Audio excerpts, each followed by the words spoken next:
Now let's create our first invoice. There are two ways to add products to the invoice. The first way is to click the Add Item button.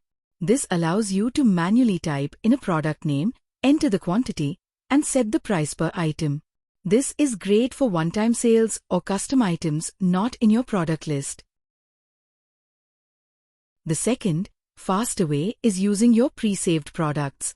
On the left side of the screen, you'll see your product list.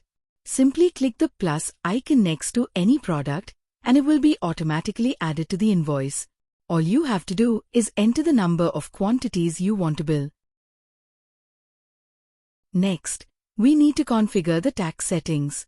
If your business is not registered for tax or you aren't charging any tax for the sale, simply keep 0 in all the tax fields. Your bill will calculate based only on the item prices added to the bill.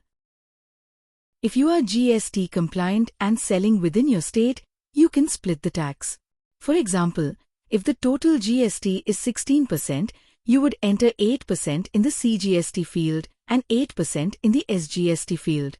The system will calculate these amounts for you automatically.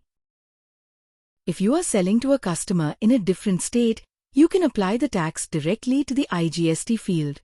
In this case, you would enter the full 16% into the IGST box. Once you have reviewed the items and the tax totals, simply click the Save Invoice button. Your invoice is now securely saved and ready to be viewed, printed, or shared with your customer.